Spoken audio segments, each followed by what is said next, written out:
શ્રી વાવ પથક જૈન મિત્ર મંડળ દ્વારા વિશેષતા સાથે 27મો સમૂહ લગ્ન મહોત્સવ યોજાયો। આ મંગલમય પ્રસંગે કુલ 33 યુગલોએ એક સાથે વૈવાહિક જીવનમાં પગલા પાડ્યા હતા।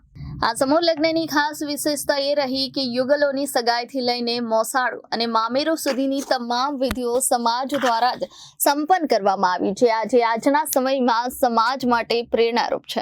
33 યુગલોના પરિવારજનો પોતાના ઘર આંગણે જે લગ્ન હોય તેમ ઉત્સાહભેર આ સમૂહ લગ્નમાં જોડાયા હતા। આ કાર્યક્રમ દરમિયાન વાવ પંથક જૈન સમાજના અનેક અગ્રણીઓ ઉપસ્થિત રહ્યા હતા અને નવ દંપતીઓને સુખી વૈવાહિક જીવન માટે આશીર્વાદ આપ્યા હતા। મોંઘવારીના સમયમાં જ્યાં લગ્ન પાછળ લાખો રૂપિયાનો ખર્ચ થાય છે, ત્યાં સમાજ દ્વારા કરવામાં આવેલી આ પહેલ સેવા અને સંસ્કારનું ઉત્તમ ઉદાહરણ બની રહી।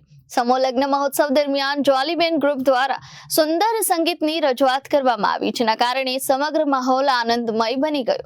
વાવ પથક જૈન મિત્ર મંડળ દ્વારા આયોજિત આ સમૂહ લગ્ન મહોત્સવ સમાજ માટે ગૌરવ સમાન બન્યો હતો। શું કહેશો, આજે રૂડો અવસર યોજાયો? આજનો રૂડો અવસર વાવ પથક મિત્ર મંડળ માટે તો ખૂબ છે, પણ સાથે સાથે જે વાવ પથકે જે કામ કર્યું છે એ ખરેખર અત્યારે વર્લ્ડની અંદર બી કદાચ સાંભળવામાં નથી આવ્યું કે સગાઈ સામૂહિક થાય અને મોસાળું પણ સામૂહિક થાય, કે બેનના ઘરે જ્યારે ભાઈ પોતે મામેરું ભરે અને એ સમાજ એની ટોટલ તમામ વ્યવસ્થાઓ કરે, ગેસ્ટ સાથેની, મહેમાન સાથેની।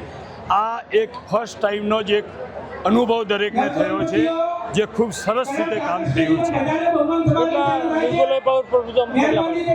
અત્યારે 36 યુગલોએ અહીંયા આગળ અત્યારે ભાગ લીધેલો છે અને 27મો અમારો આ સમૂહ લગ્ન છે, જે ખૂબ જ ધામધૂમથી ઉજવાયો છે। આપનું પરિચય? હું ચીનુભાઈ રેખવચંદ દોશી, વાવ સમાજ આગેવાન। આજે શું કહેશો, કેવા પ્રસંગનો અનેરો અવસર યોજાયો? આજે વાવ સમાજનો 27મો સમૂહ લગ્ન યોજાયો। મારા આગળના પ્રમુખ પદ નીચે વાવ સમાજે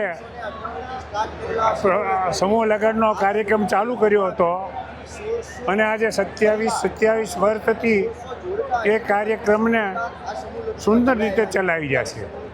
જો આ સમૂહ લગ્ન છે ને, એક એવી પ્રક્રિયા છે કે સમાજો 2-4 વર્ષ ચલાવી અને એમના જ્યારે અત્યારના કાળમાં તૂટી જતા હોય છે, તાર વાવ સમાજનો સમૂહ લગ્નનો જે સમારંભ છે એ 27 વર્ષથી ચાલી રહ્યો છે। વાવ સમાજના અહીંકન વત્તા 2400 ઘરની એટલી બધી સરળતા છે કે જે સરળતાને હિસાબે જ વાવ મંડળ અત્યારે આટલા સુંદર કાર્યો ચલાવી રહ્યું છે। વાવ સમાજ એમના મોટા મોટા આગેવાનો એક નાનામાં નાનું કામ ભણાવવામાં આવે તો પણ ખચકાતા નથી। વાવ સમાજ સાંસ્કૃતિક કોઈ પણ કામો કરવા માટે ક્યારે પણ આર્થિક કે સામાજિક જરૂરિયાતો પડી એ જરૂરિયાતોને સુંદર રીતે સરસ પાર પાડે છે। વાવ સમાજ એમનો જે નાનામાં નાનો માણસ આટલો વિવેકી હોય, વાવ સમાજ આજે સુરતમાં મોખરાનું સ્થાન ધરાવી રહ્યો છે। Reporter Arvind Rathod, Janadesh news, Surat.